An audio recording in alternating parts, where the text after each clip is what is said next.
Hey, what's up, everyone? You're currently tuned into TBD on KCSB FM 91.9 in Santa Barbara. This week, Lietoc and I are joined by analog practitioner turned MIDI guru, Gregg Kowalsky. Gregg's had a long story career across the 21st century, dating from time at Mills College, working on an MFA for electronic music and recording media in the early thousands, to albums and cassette tape loops and sine oscillator experiments for Kranky in the late 2000s. He's also spent time with date palms in the early 2010s and finally a couple freestanding LPs on Mexican Summer. His latest Eso Es came out in October 2023. He joins us from Joshua Tree. How's it going, Gregg? It's going well. Nice to be here. Gregg, welcome to TBD. I guess before we get into, more of the nitty gritty, I don't know, Maddie, should we start with just some background and stuff? Going off of that first cut that you had released, was that under your Osso Bucko alias? I just read about, what did I read? I read a bio, but I don't remember where I was reading it from. Oh, it was on Tidal, because I just joined Tidal to get off Spotify. Oh, nice. And I should be able to buy a house off one of my tracks right now from Spotify stream count. Yeah. Anyway, what was I saying? Oh, so I was reading the bio and it was put in there. And it's it was my early that I don't really include as part of my catalog. Oh, really? Yeah. I put out the only thing I released. It's also buco. It is an Italian dish. I think it's veal. I am very much into. I like the way words sound, and I like the way they look on paper with four letters. Yeah. But if I'm it's just it had a nice to me when I hear it. When I saw it, I thought, is this a play on Klosky Shuckbo, the Rugrats clothes? I thought that was so funny. It sounds good though. Yeah, it rolls off your tongue really well. And I'm and so when I was in Barcelona, me and my friend from Sweden, we started a distribution company under the table where we would distribute labels from the US and from other parts of Europe into Barcelona and Madrid. Because a lot of the labels, a lot of the California experimental labels didn't have distro in Barcelona.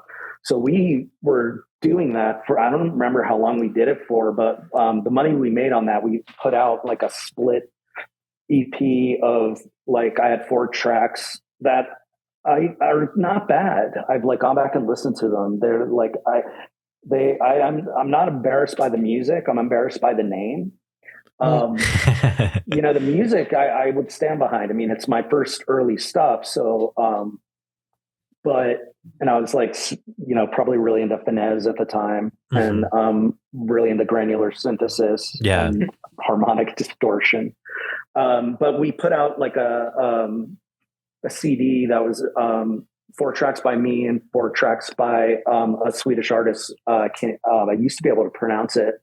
All my friends in Barcelona were from Scandinavia, and in Sweden and in Denmark. And so Lud Bilden and Pilotin is the other artist's name, who's an amazing instrumentalist. And it was his stuff was freak folk, or what is it? Folktronica, where it's just acoustic guitar and electronics. It was a good time for that. It was, and it was really, that stuff's really good. But yeah, that's the only thing. And then I had a couple tracks, maybe 1 or 2 tracks on compilations. I don't remember. I think, when I was going to put out my first record on Kranky, Joel from Kranky was like, "Why are you changing your name?" And I'm I'm not doing I'm not keeping that name, and it doesn't make sense for the kind of music I'm going to be making. Yeah. And I knew that if I didn't change it, then I'm going to be stuck with that. And I had to like argue my case with Joel, and it was like, dude, I have maybe 20 fans that know that name. Like, no, we're not gonna lose like a huge demographic that knows that name, but not me. You know what I mean? Mm-hmm. No, and it's crazy you bring that up because it's right. I've read the Kranky biography. I know most of those first 100 on that label. Great. So, and label kicks ass. There's a real story that you can kind of chart there, but right around 50 to 51, right around the turn of the century, you can tell this moment where Kranky goes from, we've got the weirdest bands and a couple weird mavericks that are doing stuff, to we're going to focus on guys that have got a laptop. They don't. And ladies. That's true. That's true. Because you had to buy the entire time. Like most things at the time, it was pretty male centric, unfortunately. I mean, the women right now are crushing it. So in music. So, but Kranky, like, I think I was one of the first releases that came because labels like Thrill Jockey and Kranky that were around in the 90s and had like the same 9 bands, at a certain point, they're like, we have to open our catalog up if we want to exist. And so I think I was like one of the early signings for Kranky. In fact, like I like, and people were like, you know, like there were certain Kranky like nerds that like one dude wrote this review that it's the most intense like negative review I've ever, and it's just like, what do you say? It was like a reaction to Kranky like opening up, you know, because there's like That's crazy. And Low, and Godspeed You, but you know, and it was like that was Kranky, and now it's something else, and I don't want it to be something else. Wow. And I at the time didn't make that connection, and I was just like, wow, I'm like, is it really? It was almost personal, and I was like, I don't even know you, man. Yeah, you're like, F this guy, like, what the heck? Especially as you were saying. What's that? No, it's just it's like crazy this, because to me, like, the first really like, okay, this label has legs and has a new direction is with the first Pan American, where you get an actual techno like album on the label. And that Joel loves that dubby like techno stuff for sure. And Lost will play off of that, but also then like you show up as well, and you're doing a strain of, it's like James Plotkin had shown up and done 2 really crazy weird ones. I think I was almost going to have him master that first record, because he was mastering a bunch of records at the time. And there's some. I was visiting through the Cardinal window today, and what strikes me is the isolationism component. It's like a real like late. Interesting. It plays interesting. It still plays into Kranky of like, that's what they did super well. That was why I loved it. Second, I found it in college. That's interesting that you got that, because I don't even like when that came out. I don't think that was something that was mentioned. It's like perceptive of you. I was completely isolated by myself in Florida, which has happened a few times in my life. And so that's where that record came from. But nobody's ever made that connection of being isolated music. Like I would have, I think of like Biosphere as isolating, you know, pretty isolated music. I don't know if you know that stuff. I'm also thinking of it's the Virgin comp that I think was curated by one of the guys from The Bug, which was ambient for isolation. Yeah. Right. Oh, interesting. Castor Del Sol's on that. Seafield's on it. Okay. Those are the cuts. That to me is like one of the best albums of the 90s, because you can tell something major's happening, and going from, okay, there's like this minimalism component and there's this dance component to, we're just going to be our own thing.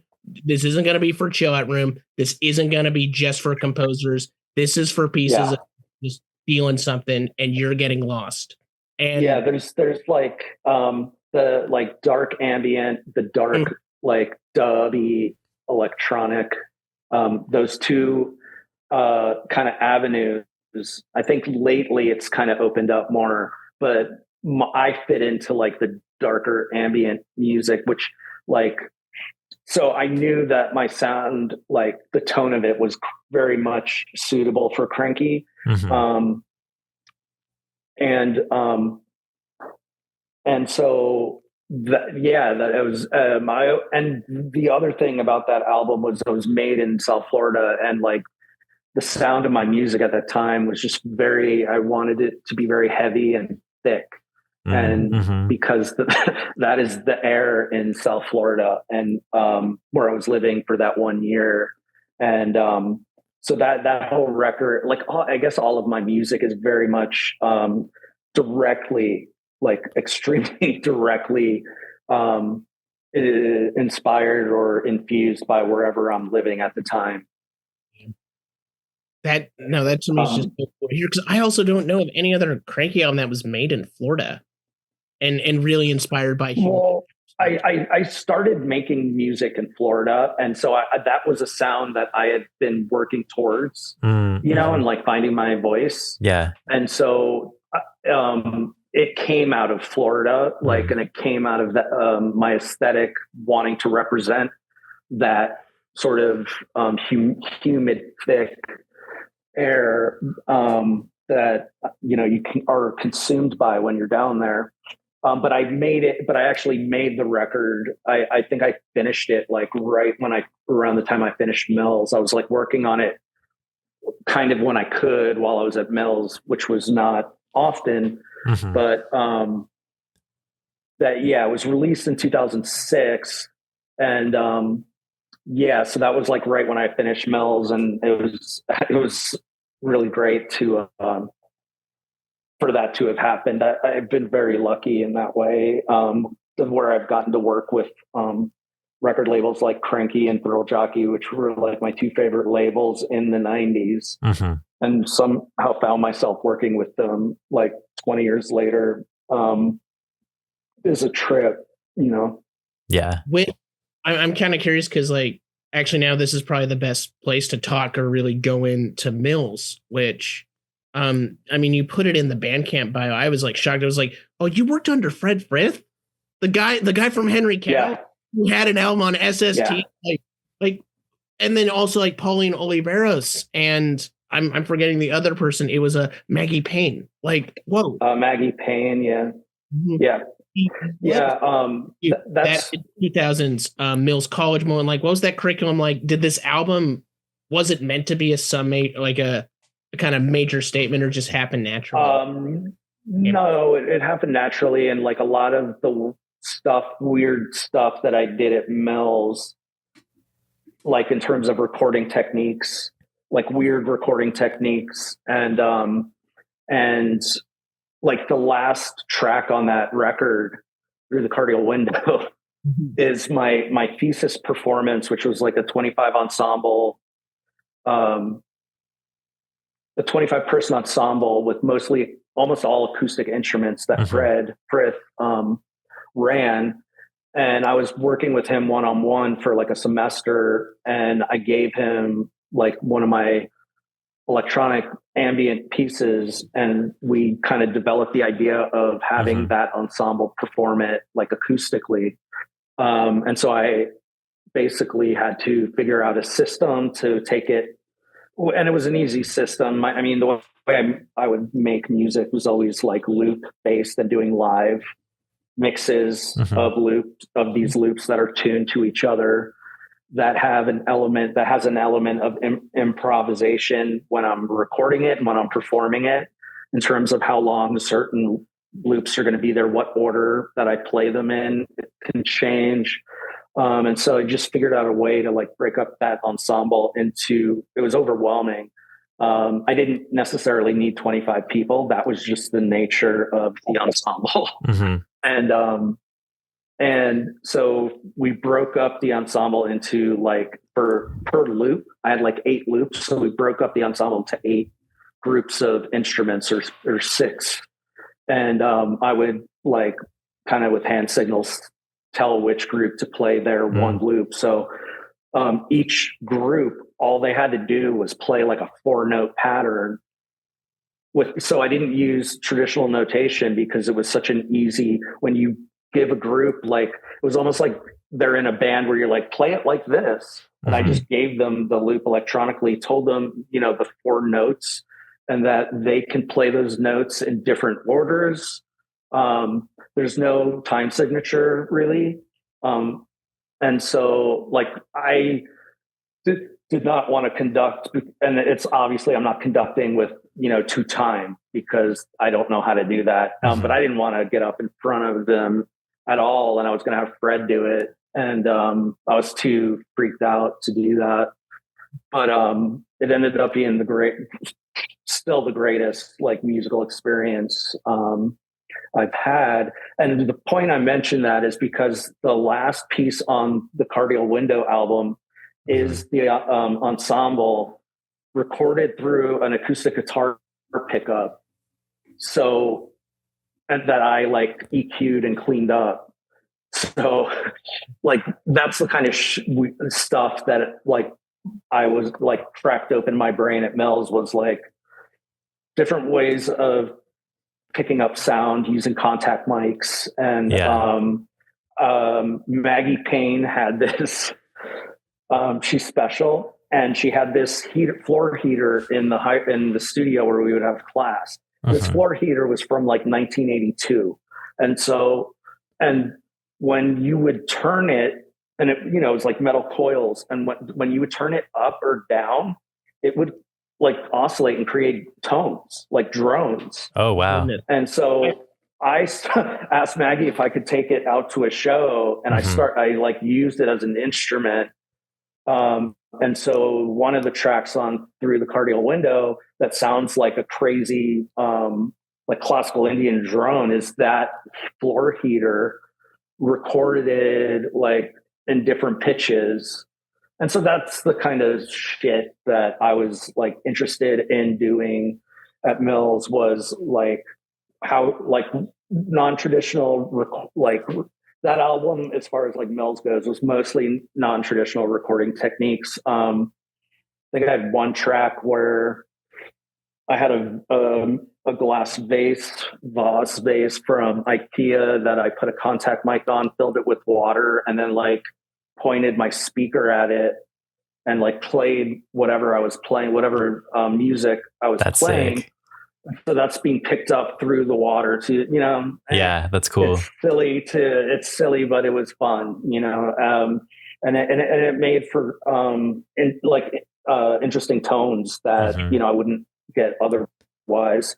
So that's what that record was for me. Like Mills cracked open that, like there are many ways to do these things, and none of them I do the right or correct or traditional way, like ever. And like you were encouraged to do whatever you wanted to, like you conceived of doing, which like was very important that was encouraged. And so you weren't like, oh, I'm going to get like, if I play this, is it going to cause an issue? If I like have a floor heater in the ensemble, like, am I going to get so I never had to think about that kind of stuff. And the other thing that Mills kind of opened up was being able to think about music or art in general conceptually, which like that sounds pretentious, but I didn't know how to make a piece that was centered around a concept. And so all of my like albums that came after that, Through the Cardial Window, there was a concept or process behind the way the music was made or the way the music sounds, and it made it easier for me to make an album of cohesive tracks, because when you're starting out, like you're just making tracks, and with all the electronic tools that we have, it's not just like an acoustic guitar and like a bass and drums where it's all going to sound relatively cohesive on an album, when we have all these different tools of, and so being able to like conceptualize an idea or a process was extremely important. And that's kind of like how Tape Chance kind of came about. And so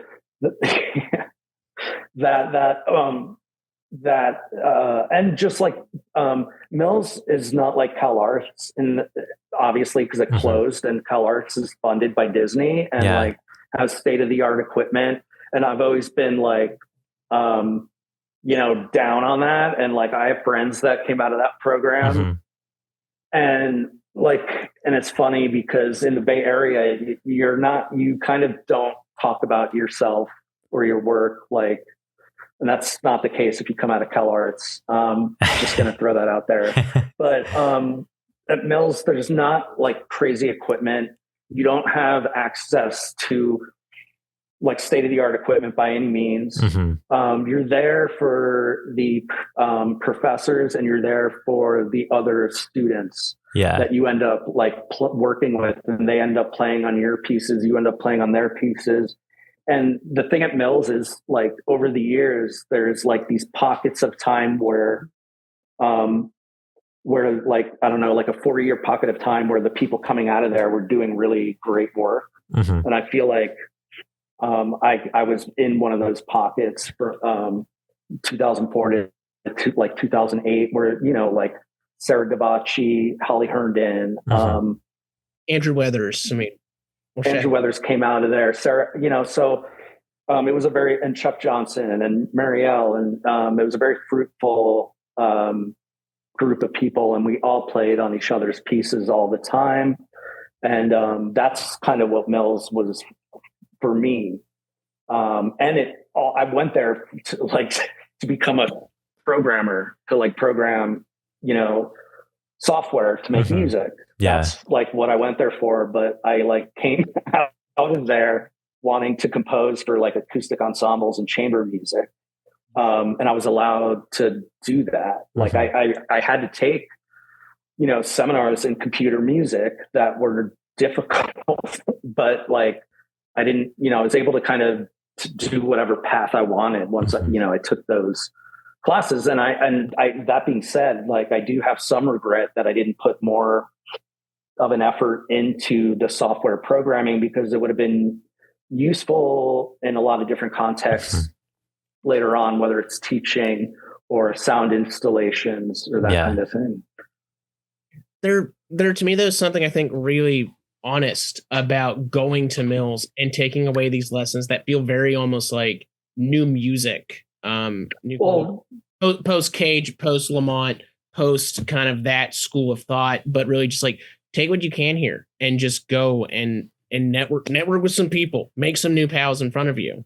Yeah. And the thing about the Bay Area too, that's really important to mention, that like when I played up there recently, I think I mentioned it to the audience that like, and I didn't experience this in other places, but I didn't live in all these different cities, but I felt like in the Bay Area, audiences were open to whatever.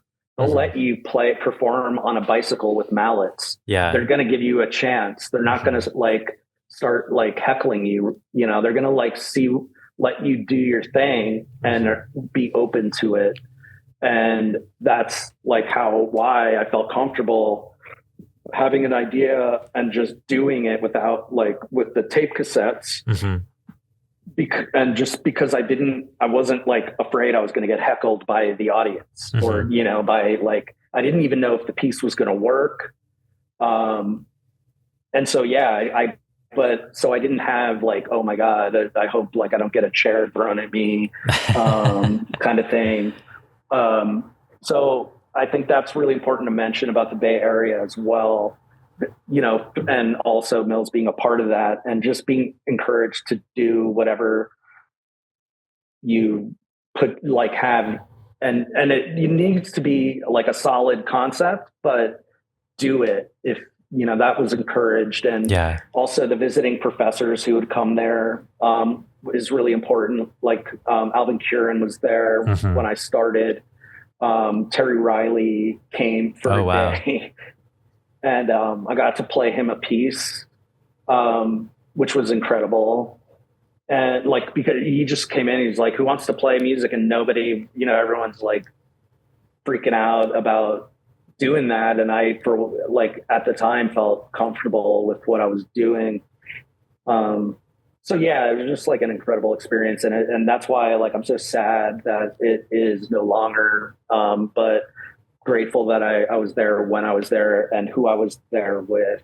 And I just saw a bunch of those folks at a wedding for the first time in a while, because we all kind of are spread out. Yeah. We all lived in the Bay for like a decade, and then we all kind of dispersed. Some, Sarah Davachi lives in LA. But yeah, my friend Ben and Ashley, they live in Taos, New Mexico. People are in New York. So Chuck's still in San Francisco. Chuck Johnson. Say that again. Chuck Johnson's still in the Bay Area doing, because I always see his name for mastering stuff, and I'm like, hell yeah, it's Chuck. Yeah, I just saw Chuck. Yes, he's still in the Bay Area. With going off of Tape Chance as well, there seems to be also a bit of like a larger story here that plays in. And again, hearing all of this about through the Cardial window, I don't think I realized just how much of that was coming from Mills. But also, you still were doing a little bit of DAW work with it, or digital access workstation stuff. Yes. Yeah. But with Tape Chance, yeah. With Tape Chance though, you were really making a statement there in kind of from 2006 to 2009 of being like, I want to move away from that. We're in the mid 2000s. Was kind of the state of digital access workstations, was that giving you hope or anxiety? Neither. It just started to make me feel dead inside. Whoa! Like I started off like digitally, I was able to learn how to make music through digital tools, right? Yeah. But performing with a laptop for, I think I did like 6 years. It just like is so hard to make a connection with the audience when you have this thing that people are used to working on. And I just like, and I didn't like the idea that I was beholden to it, because like when it would crash during shows, it was just like nervous breakdown type shit that like I just couldn't deal with anymore. Because the computers were not like as fast as they were now. So I've had some like crazy, like really funny now, but like I was playing this festival in Gothenburg with like, and the other artists who were playing that festival, like William Basinski, were really important to me. And I was still young and starting off. So I was like, oh, this is the biggest show I'm ever going to play, Yeah. And I was using a laptop, and the show was in a theater, dance theater, where there's like lights, there's really lights. And it was my last show of the tour. So I decided I was lazy. I didn't set up my like MIDI controller, my knobs. So I was just going to use my mouse. I'm really good on the mouse. I don't know why, and it doesn't bother me, but it did after this, because what happened was, like I was using Ableton Live. That was the last program I like used up to Tape Chance, where I was just like mixing and tuning loops and doing live mixes basically, which to me is more of like, you're diffusing a piece more so than performing live, although it's performing live. But I just didn't like the idea of it. But the lights were so hot that I started sweating, and I had a loop playing that I knew it was like a drone, and it was going to cut if I, basically I started sweating and it dripped onto the mouse pad, rendering like the mouse pad dead. And I couldn't get back control of the program. And there's this like I was really into Phil Niblock at the time, and I had like a Phil Niblock like heavy drone going that I saw when it was gonna end. And like normally I would like pull down that fader or whatever, and I just didn't have control over it. So I'm like taking my shirt and I'm trying to like wipe the sweat off the mouse, and disaster. That's crazy. And, I recovered, but I didn't, I could not, after that, the performance was just like just trying to finish it and be gone. And I was trying to get out of here. I was like depressed for like 2 weeks after that, which is really silly now. When you're younger and you're starting off, every show is like, you're playing the Carnegie Hall. Yeah. And you think that these shows are going to change your life, or, obviously that's not the case, but I used to put a lot of, those shows, like putting this emphasis on these shows, the importance of these shows. But funny now. So basically what happened was I was like, I need to figure out a way to make music without a computer. And I realized like what I'm doing in Ableton Live 3, because I think I was using like version 2 or 3, where now they're up to like 12. And I feel like I was there back in the OG days. Yeah. And now my friends I have like 3 friends that work for the company now, which is crazy. But what I was doing in the software was not complex. And I just was like, if I could take that, instead of having the 8 loops in Ableton Live, I just put those loops on cassette tapes. Mm-hmm. And I would buy these cassette players that I still have, it's a Sony, and they have a half speed switch and a pitch wheel. So I could tune all of the cassettes to each other in different tuning systems. Sick. Yeah, that's cool. And so that was it. And I just had this idea, and I was like, I'm playing this show at my home turf, so I'm just going to try this shit out. I also I didn't really believe in rehearsing back then. When I'm making the tracks, that's rehearsing to me, because I'm making them sort of live. I'm doing like live runs and recording them, like probably like 4 times. And I just I definitely feel, which became a problem in day palms, but where I actually had to play parts, and I was like, I don't rehearse. And it was like, no, actually have to I was I just like brought these cassette players, set them up around the audience, and turned them on, and it was just like, a magical moment where I was like, oh, this works. And I did it for like 4 years straight, and then came to a point where I was like, okay, I'm done. I can't do it anymore. I've like toured with it in Europe. I've played all over. And it was just so fun for me to do, because it was such a direct connection to the audience. And it was also like the audience probably didn't know what they were getting into. It's like a different way of receiving the music, as opposed to just like a band being on stage. And in my case, being behind a computer, like I'm walking around the audience. And then it became sort of like performance art, because I would because I don't know what I'm going to do until it's happening, and I'm listening to it in a different space. And I'm like, oh, I should go turn that one up a little bit. And so I'm like there thinking like what I'm going to do. And like the audience is just kind of watching me in mid thought, being like, oh, and listening.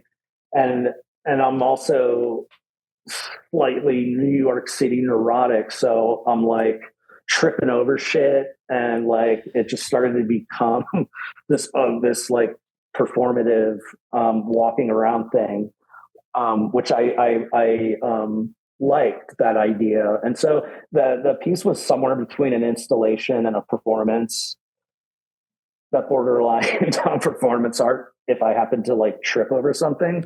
But I got to play it in like cathedral, like churches and cathedrals a couple times in San Francisco. The Battery Townsley, this like huge World War II cement bunker. Oh, that's sick. That was another great thing about the Bay Area, was being able to play at all these cool venues, which wasn't like typical at the time. Now I feel like it's done a lot more, but so that and it's just so fun to do that. When my new album came out, I shouldn't say new, my latest album, which was like a studio record, I don't know how I'm going to play this live. And I was like, it's been over a decade. I think I'm going to bring the cassettes back. And so I played like 2 or 3 shows with the cassettes, and it was nostalgic. And so yeah, that's I just like forced myself away from the computer and stayed that way up until really the pandemic, when I sold a lot of my equipment before moving to Florida, and then all I had was the computer.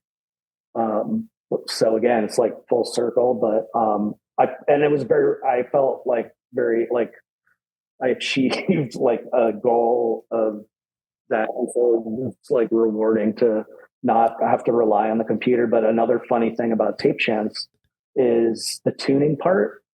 When those things go dead, the batteries, it doesn't cut off like a recorder. Rates, yeah. right? So if it's playing it slower, it's playing it in a different tune. Yeah. In a different key. And so if I don't know that the batteries are going dead and I'm like listening, I'm like, what is that? Why is this out of tune? And like, I get really weird because I don't necessarily know what pitch I'm playing at sometimes. I just know when things are locked in tune and when they're not, and when they're not, my brain like can't handle it. Yeah. Yes. I like shut down emotion. Like I just like, and so it was just kind of all relative, because now I'm having like issues with 20th century electronics as opposed to, a digital computer. Yeah. But then when I played it recently, I had to buy, like, I didn't have all of my 5 of my cassette players are so old that they like were dying on me. So I went on Amazon and I bought like 4 cassette players. Yeah. And so the night before a show, I'm like setting them. I basically just set them up and turn them on to make sure stuff's in tune. Yeah. And stuff was not in tune, and I couldn't figure out why. And it was like making me like almost have like panic attack kind of feeling. Not really, but just like sweating. And I'm like, I don't know what's going on. You're stressing. Like, what is happening in the world? And then I like realized, and then I researched this and confirmed that those cassette players came from China, and they play at a different speed. Slightly really? Different speed than my other cassette players. So like half of the stuff's in tune, half of it's not. It just sounded like dissonance, And so I was like, it took 2 hours to figure that out. But that piece, yes, that piece was fun and loved the way it came about. And it's the kind of thing like I could do it forever, because I could just like change the loops. Yeah. I want to do it once with like a jazz group, like or at least like a saxophone player, where I record him or her, and then I cut loops, put them on the cassettes, and then they perform with the cassettes, almost like a duet kind of thing. That'd be sick. That's the only thing like in tape chants that I still would like to do that I haven't done. But maybe you'll come back to it. Yeah, we'll see. I very rarely talk about my work, so I'm just like yapping away. I apologize. No, it's all good. We love it. Yeah, Maddie, I guess, should we jump into anything else? I guess we're... Let me just get into day palms briefly. No, because that was actually where I wanted to head next. Two major I'll things. be quick.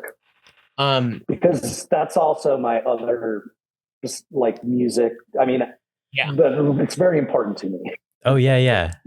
Let's talk. Because only because like it was, it was like having an idea and not knowing how to play all the instruments, and like, and it being different than my solo stuff. That it was just really awesome to make. Because also tied to that, when you're doing the tape chants work, you're putting some of it out on Digitalis, which is I put it for Brad's label, And then you have a big connection with, and again, he did the cover art for this for Jeffrey Cantu Ledesma, and on Root Strata, and you have the albums on Root Strata as well. And I'm just curious about like that friendship, that relationship, because also then you played with him, and I'm guessing the other person you did in Date Palms, were you all in portraits? Muriel, yeah. Were you all in portraits? Or I just read about that, and I feel like we need to do another one, even though like we're so disconnected from each other. Where so Jeffrey, I was into his band Tarantel, like 90s post rock. then I saw him around shows in San Francisco. He came to one of my shows for that Kranky record, and that's how we met. But the thing that I would say is not so much, not only my relationship with him, but just like the West Coast, like minimalism of like that I'm doing, that Jeffrey's doing, that Barn Owl was doing.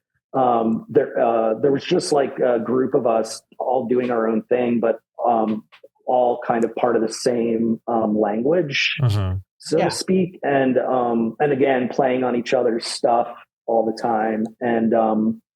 And so that was and the school I worked at in the Bay. It was an engineering school, and I had like crazy studios, and we could like rent them out. So we recorded the portraits in this huge live space, and a lot of it was improvised.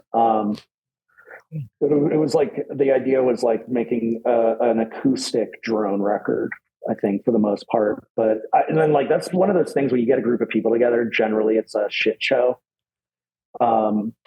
At least my experience. And that was very well, we had like loose, Jeffrey had some loose, instruction, like, set that helped keep it contained, I think. But yeah, there was like the West Coast, like Oakland, San Francisco, just a group of us doing what we were doing at the time and what was going on in music at the time with like Oxy Digitalis. And I think I did like, that was probably where I performed Tape Chants outside of the Bay Area for the first time, was like the festival in LA, which is so crazy.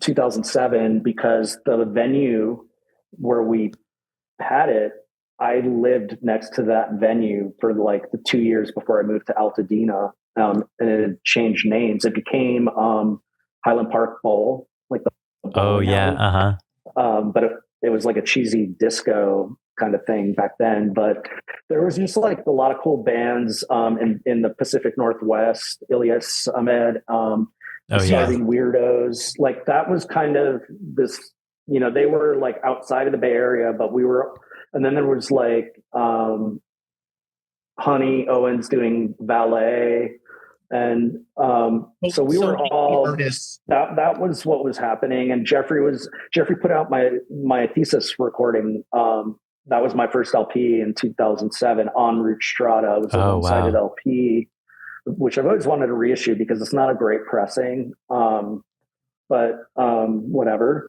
But yeah, he was really important in just like playing stuff for each other. Like when I started Day Palms, and he put out the first Day Palms record on Root Strata, which has since sort of disappeared from streaming because the label kind of shut down several years ago. So that first record is not distributed anymore. I was dealing with it and had it on social media or streaming platforms, but I need to get it back on there. I would like to reissue that as well, because Root Strata, it was like 200 copies on vinyl. I don't really think a lot of people heard it. Yeah. And it's very like loose and rough because it was our first album, and like Marielle's playing bass. She's not a bass player. I was playing Fender Rhodes. I really don't play keys. Yeah. We were making music we didn't know how to make. Like I was writing bass lines, and that was really into the band Ohm. So Day Palms for me on paper was, I have this idea. I want to like fuse like Alice Coltrane, Miles Davis fusion, Henry Flint, and those four really. And obviously more so obviously not the virtuosic playing, but more the sound and the tonality, and wanted to have Eastern influence, like classical Indian influenced music, because I also post-mill, Mills, Pandit Nath taught there in the 70s. And so I got really into the classical Indian music. And so that's and that's how that project started. And it was like being able to take something on paper and actually like make it work was also really cool. It was a specific idea, you know. It wasn't like, hey Marielle, we were living together, hey, let's jam. It was more like, let's try doing this, because she played violin and she could do like Henry Flint style, like overdriven, you know, violin through an amp. But she could also do like really beautiful classical Indian patterns and stuff. And so writing bass lines was really fun. And she would play the bass on the first 2 records. And I was playing a bunch of synths. We had a Prophet, and we had a Fender Rhodes and a couple other synths. So I was doing like a lot of that production. I would like end up producing a lot of the stuff, and she would do a lot of the mixing. She's a really good mixer. And so it was just like a really great project that we did 3 records. I loved them all. And I hope to do like Day Palms 2, maybe, you know, that'd be sick. Yeah. At some point, because there's a lot of tracks that didn't make it on my last record because it just didn't fit. And there's like 2 that are like, I'm like, oh, that's clearly a Day Palms track. So I might like try and bring that back. We'll see. But yeah, loved that project. On the last record for Thrill Jockey, we recorded it in a studio with Phil from Trans Am. He was in the band Trans Am. Trans Am slaps. Those I have their albums, because he was in all those bands like the Fucking Champs, and he engineered like a few Barn Owl records. And the first 2 Day Palms records, me and Marielle made in our place, and I was like, I want to record in a proper studio. We have like instruments, and we did, and it was like horrible in that like I've never made music to a clock, paying by the hour kind of thing. And that just like really stressed me out. And like having to make music at like 11 in the morning was weird. Yeah. But I was really happy with what came out of it. And so we had 3 of our friends, 2 that went to Mills. One of my friends, Mike Elrod, who had like a really large male tempura that he could play really well. And then we had Noah Phillips, who played electric guitar, and Ben Bracken played bass. And so that one record, it was like a quartet. But yeah, and that record is great because we recorded it at a studio. We mixed it, made like a lot of it ourselves again. But that's Day Palms for me, and love it. It ended prematurely. I felt like we had one more record, but in us that like there was more territory to traverse. Yeah. But just didn't work out that way. I moved to LA and got back into doing solo stuff again. One other thing, because Day Palms was the time where also it put you in contact with Mexican Summer, and Mexican Summer was in its infancy at this point. Yeah. Specifically because I got to Mexican Summer real late in the 2010s at a point where I saw, they've got a couple artists here that might carry, because they had Jessica Pratt and Kate LeBon, and they also were coming off of Marfa.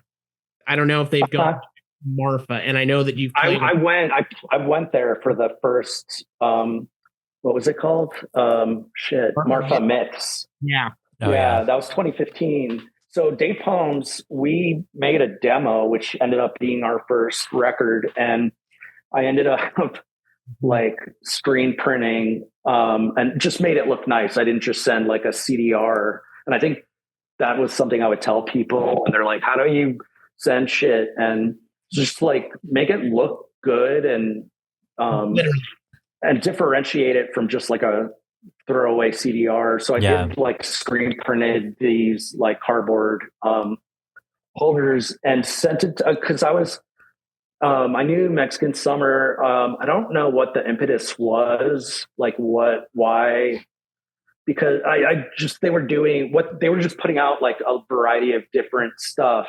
And at the time they were kind of just like like they had a few acts that were like their standard acts, but they were putting out a lot of one-offs, and it was a weird kind of, was it a psych label? Was it a bookshop? What was one of it was like a couple or it was just like they were trying to figure that out, I think, at that time. And I think obviously they ended up doing that. Because so that record, Honey Devash, was like, we did this one record with them, it came out, it went away, and that was it. And then and we like, because we didn't have we didn't work, we just made the record, gave it to them, they put it out. They were, still like a well-oiled machine. So we get in the record, it came out like 3 or 4 months later. Mm-hmm.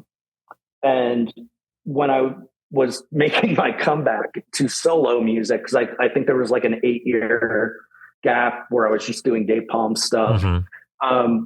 And I made like the record L'Orange, and it was kind of thing like, if I don't make this record, I'm not going to make solo records anymore, probably.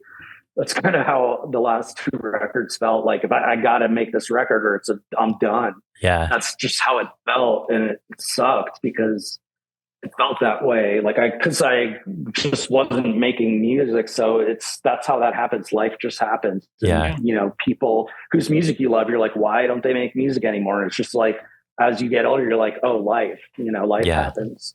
And, so I made that record, and I specifically was like, I can't make dark music anymore. I don't want to make another dark Kranky record. And so that record, L'Orange, was basically like my ode to LA and Miami. And I sent it, and I didn't have a label, and I sent it to a few labels that I had worked with and didn't really hear back. I knew that I sent it to Kranky, but it was too happy. Joel is not that happy. Really? Or if he is, he doesn't outwardly express it. Like, emphasize like, this is too happy, because we've heard from other artists getting sent the rejection email and being like, Kranky is not an experimental label, and being like giving you like it's like, he's Joel is special to deal with. I mean, like, he's the one thing about Joel is he's trustworthy and he's a good dude. Yeah. However, if you're like a young artist and you need some kind of positive reinforcement, you're really not going to get it. Yeah. And like, you'll email him and he'll just like email back like, no, yes, I don't know. And come on, man. But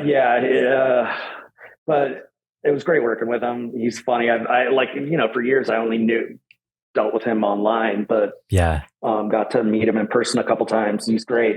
But that record was just like, I didn't want to make a dark record. It's very like a bliss record, happy ambient record. I'm kicking myself for never getting the cassette. I remember because I was buying tapes in 2019 from Mexican Center, and I was going through and picking up anything. Nice. It was like, picked up some Peaking Lights, picked up some Quill.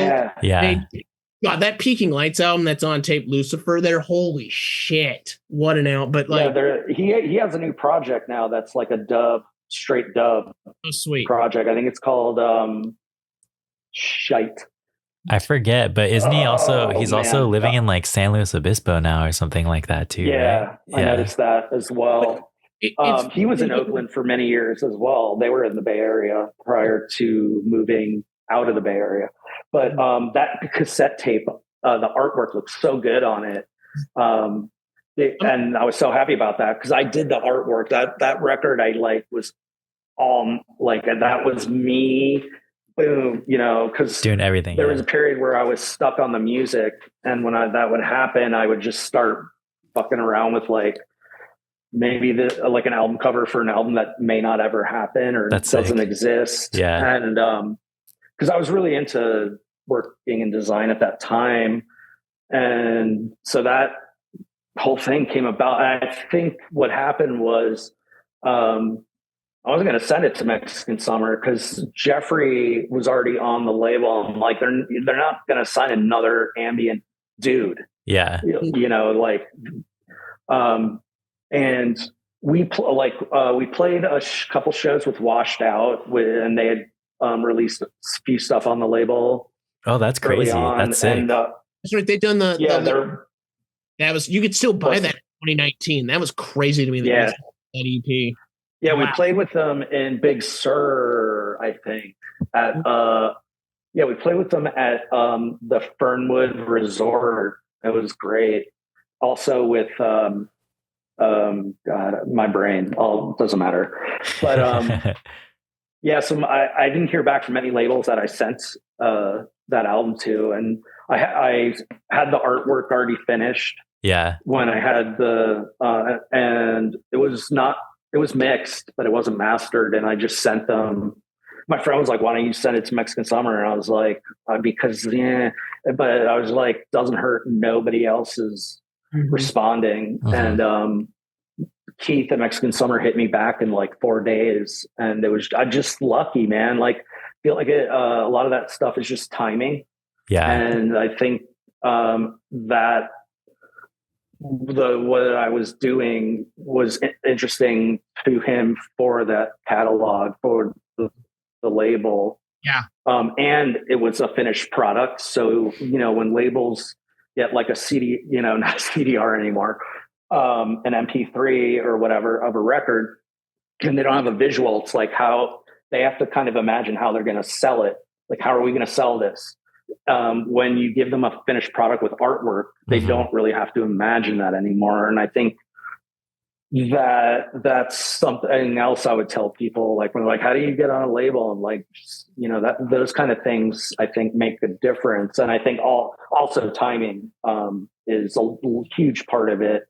And I spoke to Keith, because we worked on Day Palms, and he was, mentioned the label is in a different place. We want to work with, artists, ongoing, not doing like one-off stuff. And I think I did played Marfa Mitt's Tape Chance before, like several years before I gave him that record. So we still had a relationship, and I loved what they were doing.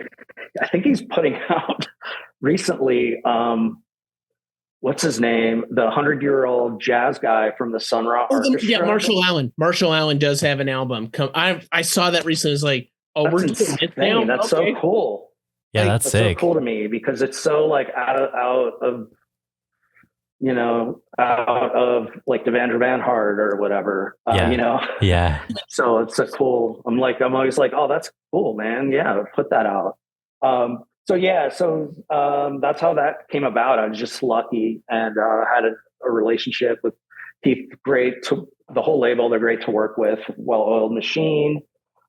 Super great folks. The only regret I have is that I never went to New York, because they have a really nice studio downstairs from the record label in Greenpoint.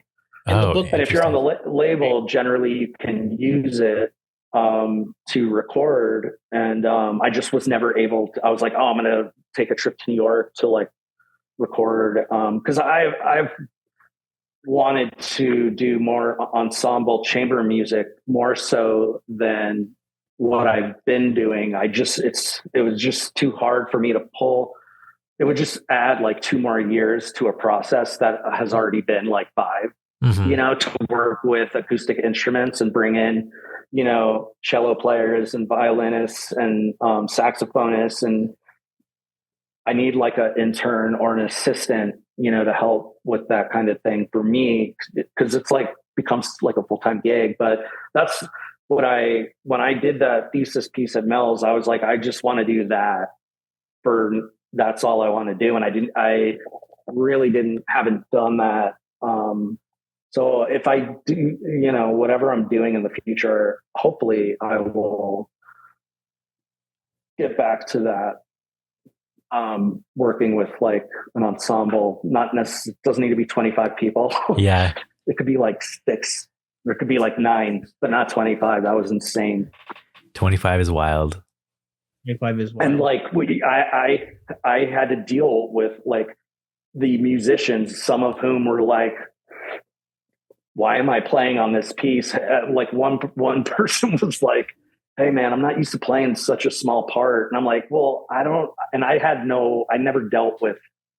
didn't manage ensembles. I was like, I don't know what you want me to do. You want me to write you like a solo? Yeah. It was just really interesting. It was a very great learning experience. I learned things like the cello can only go so loud, because I was like doing this to like have the You're like louder. And the cello player, Teresa, who's been putting out great records with Ellen Pullman and solo stuff for Mills, she just would look at me with this, I'll never forget the evil face, like, dude, I can't play it any louder. Yeah. And then the other thing I learned was that, horn players have to breathe sometimes. And I have to factor that into the piece. And I was like, I didn't think about that. That kind of stuff was really good for, this is an amazing learning experience. That experience alone could be like a year of grad school for me. Like I learned so much during that process.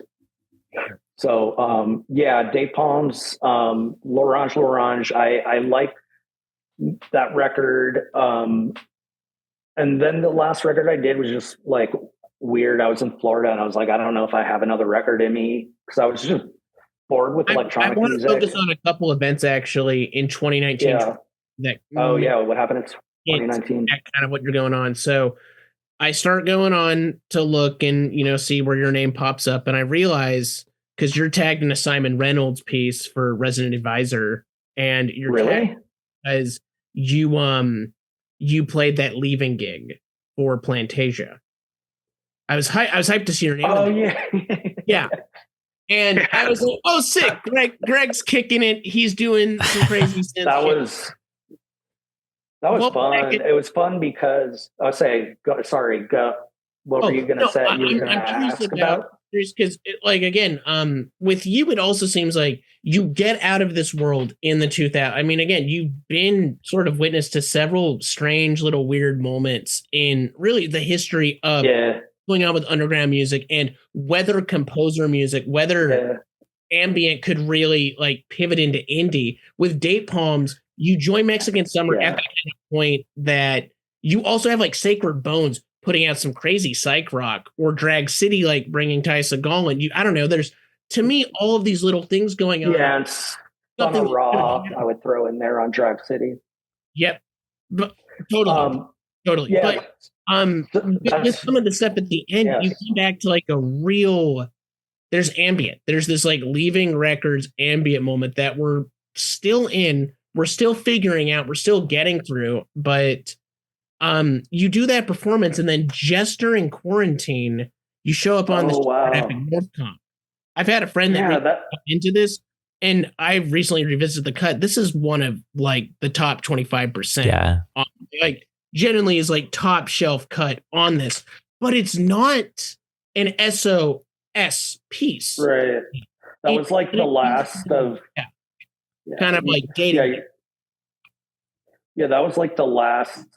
I had a recording session with Brian from Kranky at his studio. He's got like a crazy, insane synth collection.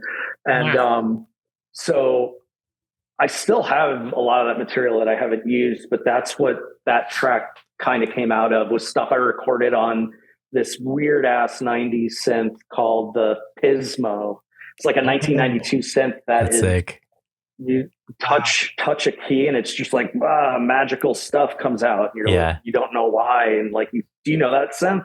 No, because like I didn't know it at all, and makes me so excited. It was just, I forgot what type of synthesis it says it is, but it like the nameplate is like airbrushed, and it is just the coolest sounding synth, and so that's what that track came out of. And I kind of, that track was, I feel like, I remember a good track for me. And I like, it's on that, when like, I don't make enough tracks to just throw shit on comps, like I'm not just like grabbing stuff off my hard drive to put on a comp. So it's like, it's like, I don't like when I make a good track, I'm like, I don't know if I'm ever going to make another good, track. And I like, what am I putting it on the cassette? It's really funny. I worked with cassettes for so long, but I was hesitant to release on a cassette only because I just like don't make enough music to just do that. I don't have that mind frame now, but that was a great comp. I love those guys. Farbodi just came, who from Geographic North just came to my show in the Bay. Oh, dude, sick. Nice. They're putting out this Alex Toomey, and do you guys know this guy Kyle who used to record as Infinite Body? No. Yes, I know. It's like pretty heavy melodic drone stuff. But they did a duo project that's beautiful with like piano and it's coming out on Geographic North. That is so exciting. At some point soon. But that label's great. I love their design. But that was like the last, when I made that track, I was like, I'm done with this process. Whatever I was using to make that, it was like came out of that record L'Orange, and I was like, I'm good. Because I feel like there's two types of artists. This is like it could be broken. I break it down like this, where like there's artists that do one thing and they do that one thing for 60 years or 30 years or 20 years and they become a master. Yeah. And like they become known for that. And then there's other people who have to like change shit I'm fall into that category, which is, problematic because it's like, I have to like learn a new process or every, and it takes sometimes like 2 years to do. So, again, my output being so slow and then, adding that onto it. But, the Plantasia thing was, I was supposed to do, so that was at the Getty. Oh, that's sick. Was it the Getty? I guess it was the Getty. I forget. Yeah, I think it was the Getty, and I had been asked to do something for like player pianos, which I wish I did. I just couldn't pull it together. There was like a performance installation where a bunch of artists were asked to compose for like player pianos, that play themselves basically. Yeah. And I couldn't pull it together. So the curator of that asked me to join this Plantasia thing. So I didn't really have a connection with Sacred Bones other than I liked their label. Yeah. But the other people playing it, I like Rob Lowe was, played at it, who's now scoring like feature length films. That's insane. So he's somebody I have seen over the years. He put out a Kranky record under the name Lichens. Oh yeah. Rob Lowe. Okay, for sure. Mm-hmm. And he played with Ohm for like live for a while. He's just everywhere all the time, all at once. But he was playing, so it was cool to see him, and a few other people played. And it was, those kind of things, did a lot of that in the Bay Area, like playing at the Berkeley Art Museum, these big spaces for these like summer concert series. Yeah. They're like great on paper, but they're really social events when it comes down to it.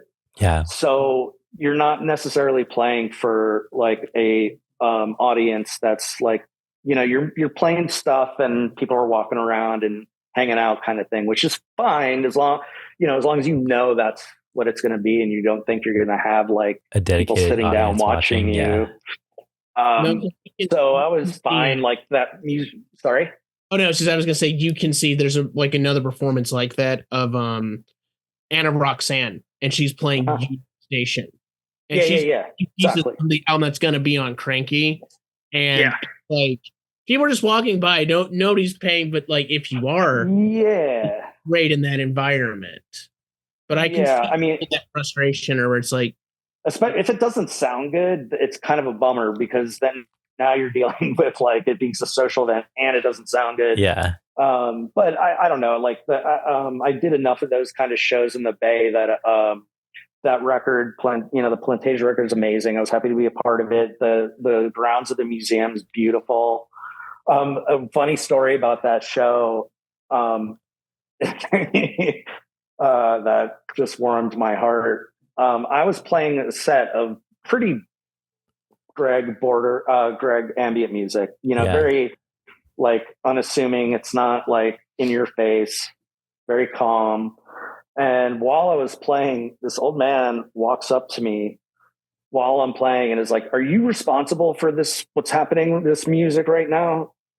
And I was like, "Yeah, what's happening?" He's like, "I come here, I just want to walk around, and can't you just play classical music?" That's insane. And it was just funny because it's like, okay, if I was playing like, like a guitar, like a band or something loud and obnoxious or whatever, I get it. But it was literally like unassuming background music. And Rob was there when that happened. It was just so funny. Like that kind of thing warmed my heart. Like I like it better when they like it and they're like an older person who's in their like 70s or 80s. Like I really, when kind of old timers like into it, that's cool. This was also cool, but like in a different way. Funny, very funny. Just like the most unassuming ambient music. This guy acted as if I was playing like Ministry, or something like that at the Getty. Yeah. But that was a great event. Yeah, that was 2019. That was probably one of the last shows I did before the pandemic. So yeah, that's sick. So yeah, I mean, you have both of these little kind of snippets though before you had a major change up again for Eso. Yeah. And, I mean, again, the album sounds friggin' phenomenal because what I like about it in the interviews you gave, and it plays through a lot of the stuff you've said here, is a desire to create a kind of composer music where there are small little imperfections. There's perfect. Mm-hmm. It's fun to deep listen to the stuff and get lost in it. Oh, interesting. And actually hear small, like, nope, that's not the right sound, but that's why it's good. Because if you put it just listening to it and doing daily stuff, you might miss the fun of that. But I really do appreciate. Yeah, I don't think. Thanks, man. I don't think anybody heard that record, to be honest. And I also think that what I talked about my process, I think like only music heads would get or know or care. You know, it was probably a bit much to talk about like MIDI data. But I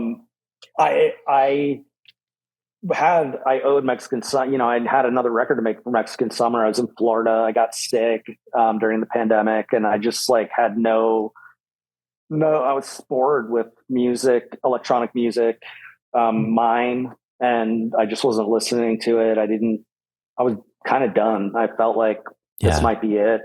Yeah.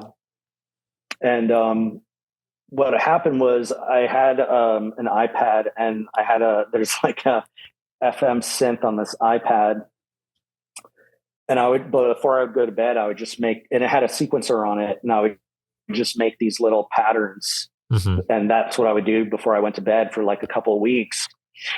And after a while, I had like 30 of these different patterns. I listened to them, and I almost wanted to release them as they were. They kind of sounded like Japanese, like minimal ambient music from the 90s or something. Yeah. So I had those, and I was like, oh, maybe this is interesting.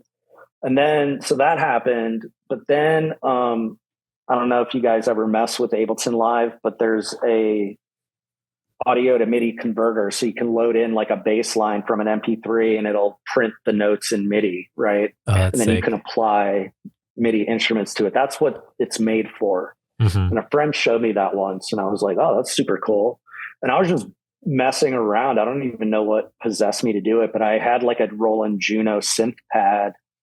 And I was like, what happens if I throw this in that audio converter, Yeah. And it just was like spat out confusion and like I would say like almost like there had to be 1,000 tiny little MIDI notes like boom, boom, boom, boom, boom, boom, boom, boom. Yeah.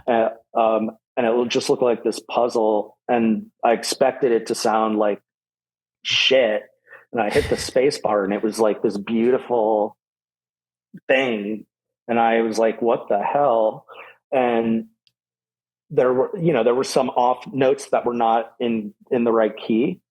And so, and I can't tell what pitch something is just by listening to it. Yeah. So I would have to like go into this MIDI like window and try and track down that one note that's out of key.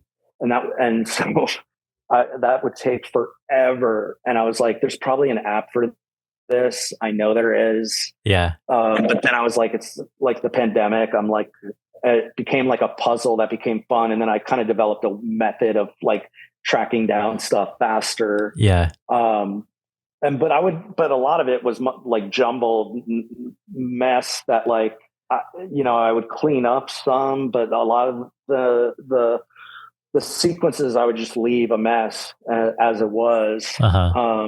And that's on the record and so I was like, oh shit. Like, and that became very fun and exciting. So I needed a new process, and that just became it. And when I was starting off and I was into granular synthesis, it was exciting because you put in a sample and you don't know what it's going to sound like when the synth spits it out into little grains. Yeah. And that was exciting. And so it was this, like, I was like, just like, I'm going to load this in there now. And I never knew what I was going to get. And that was always fun and exciting. And so that's how that album came about. And like, for me, I also had a few things goals that I wanted to achieve if I make a record, which was to have percussive elements, which I never really was able to incorporate in the ambient music. Mm-hmm. And that was one. There's some other, make the track shorter and not like 20-minute drone tracks. Yeah. Cause I don't know. And like my sense of time got messed up, man, over the pandemic. And I couldn't make 20 minutes. I didn't have the attention span anymore. I needed I was listening to like rock and pop music from the 60s and 70s at the time, some contemporary stuff. Yeah. And I just needed hooks and things right away. Yeah. I couldn't wait for the payoff for like 20 minutes anymore. So I just wanted to make like 4-minute tracks. And then the other element is the DX7, which is also some nerdy like FM synth shit that I don't know why I felt I needed to explain, other than the fact that like that was a synth I grew up with. That was a synth in the 80s that every theme show used the first preset on that synth, which was like an electric piano. Like every TV show sitcom in the 80s had that DX7. And so I was just like, I loved that sound. And I was like, how can I use this tastefully?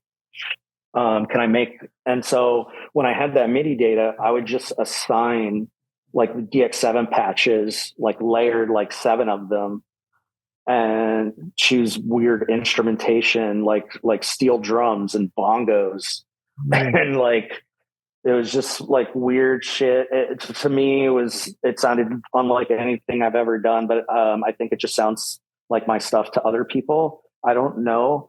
I didn't give this music to anybody while I was making it, so I had no reference point for whether it was good or what it sounds like. The only thing I could attribute it to sounding like would be like electronic music from the mid 90s. Like that's all I could come up with, which is because I did want to try and make a Japanese ambient record. That was kind of an intention, which I think I got on a couple tracks, but I don't think it as a full album achieved that, which is fine. Yeah. But yeah, I that record, once I had that process, it was kind of fun to make. And then I moved to LA while I was mixing it.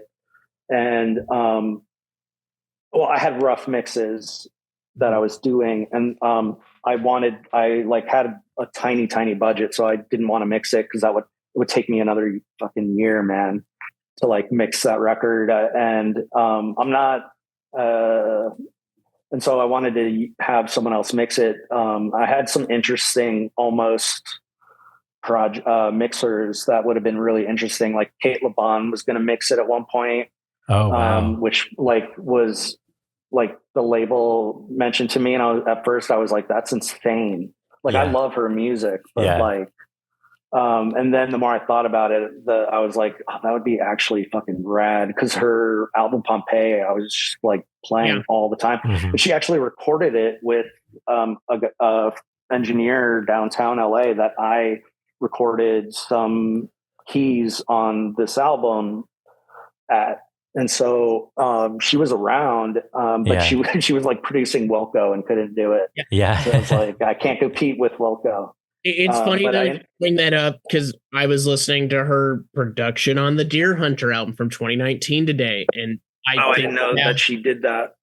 I also think a lot about Pompeii, the Remembering Me cut and the guitar solo on that, which I'm like, this is some of your best work you've done, Kate, of just like the production on that.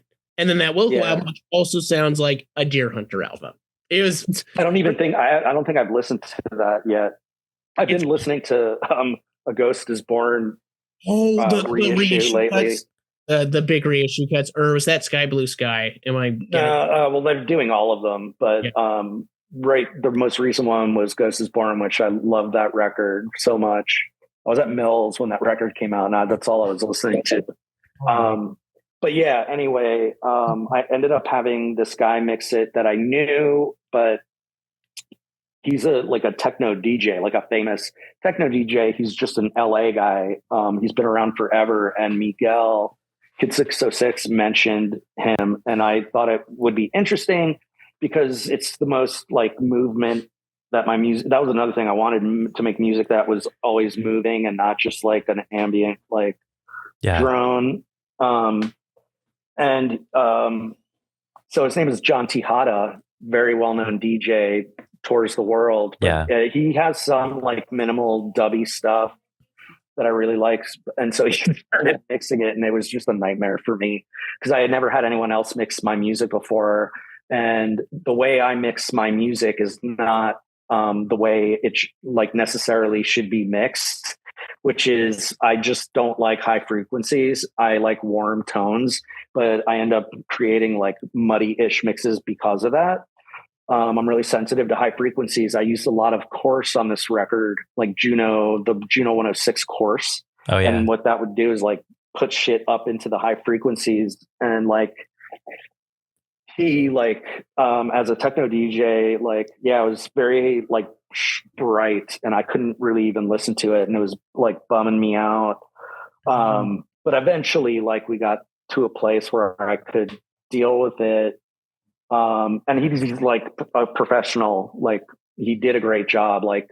The guy, my friend who mastered it, Stefan Mathau, he like warmed it back up with his mastering. So I was really happy with like the finished version. It was also full circle because he was a huge influence when I started out, Stefan Mathau, and he's a good dude, and he's mastering everybody's record right now. So yeah, that's that record. I really don't think people heard it. It came out the same like time as the Vander Banhart, and like it came out and like a week later it was gone, whereas like when I used to put stuff out on like Kranky or something, there'd be like 2 months of like stuff around the record. Yeah. And it was just like, there's a realization that it's a different time and there's so much shit being put out. There's too much music being put out, like just straight up, like it's too much content there's really great music being put out, but it's like amongst thousands and thousands of stuff. So it's like, you can't find it. You're relying on a algorithm to point you in the right direction. Yeah.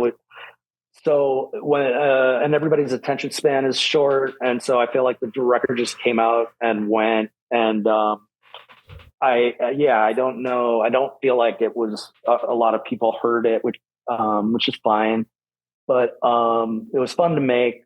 I was happy to actually be able to make another record because I really thought I was like tapped out, which if I was, I am okay with at this point, because like I stand behind my output, like the date palms and my solo stuff. Like there's nothing in there that I'm embarrassed by. And, and I started early enough that I got to experience like amazing tours, played in amazing venues. And so you know, when the pandemic happened, if that was it, I'm like, I'm at peace with that.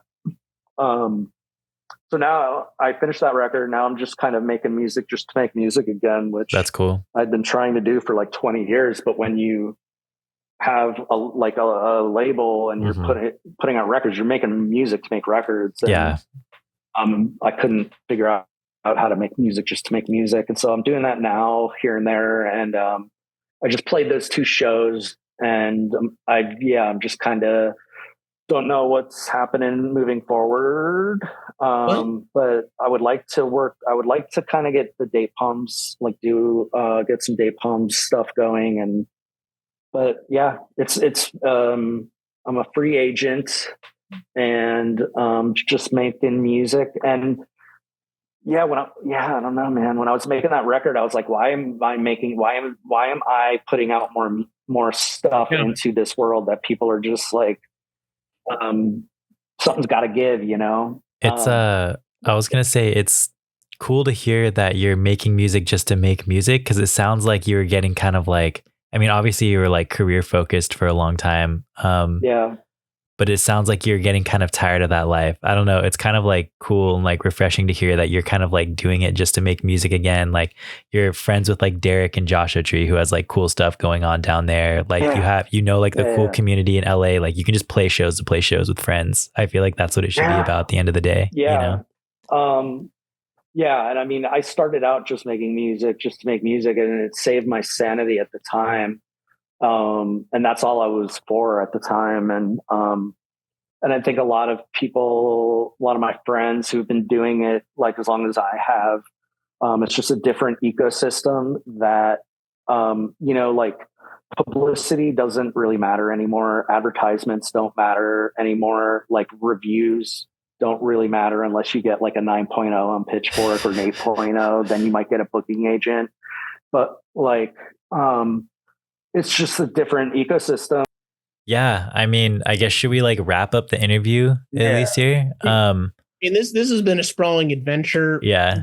If let's say a listener wants to keep up with you in some capacity, where online could they potentially do that? That's funny. I have a website I need to update.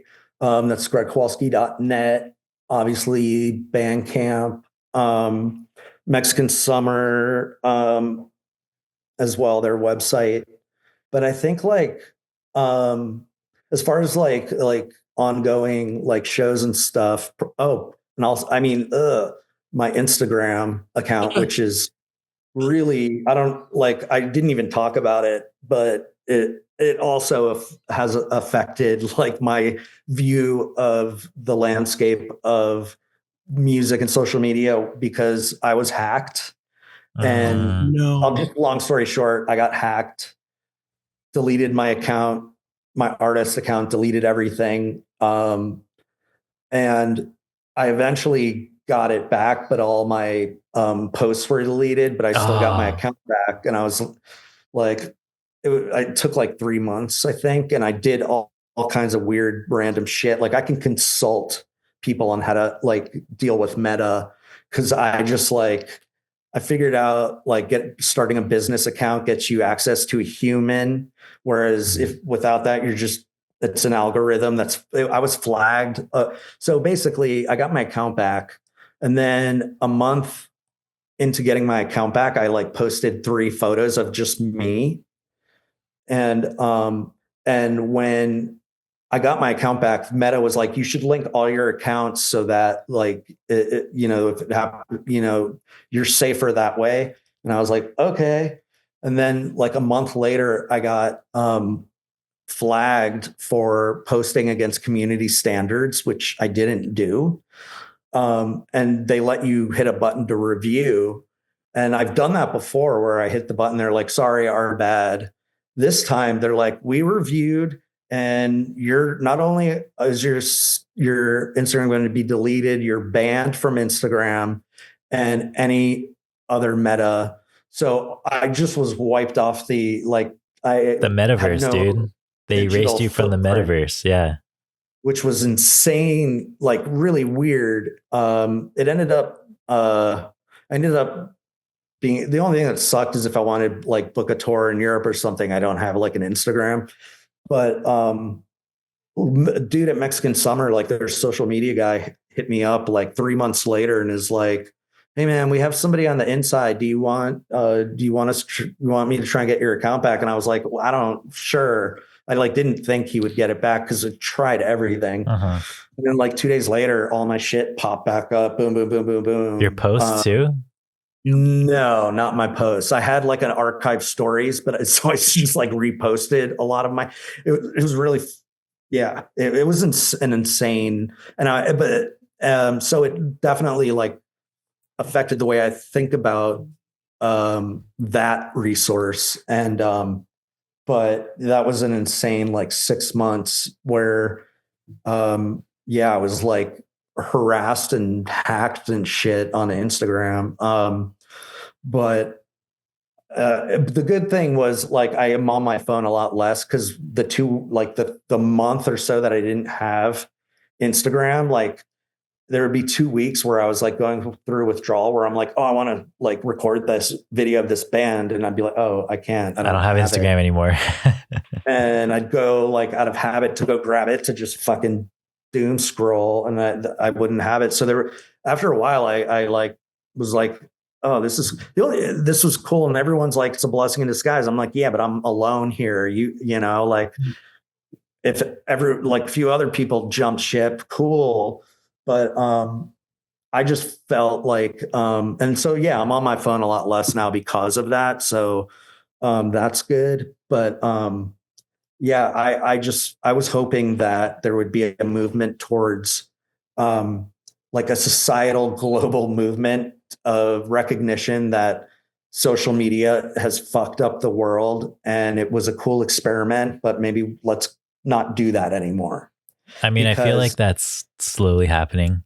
It's slowly happening because there's like, there's like cafes that you can't like use your phone or computer in now. Oh, I've never heard of that. That's crazy. I think, like, or something, there's like a lot of spaces like that. So it's like, there's a mass of people feeling that way. I just don't, I would hope that's the one thing that humans can agree on across all spheres of life. I mean, there'll always be the influencers who are like, no, this is the greatest.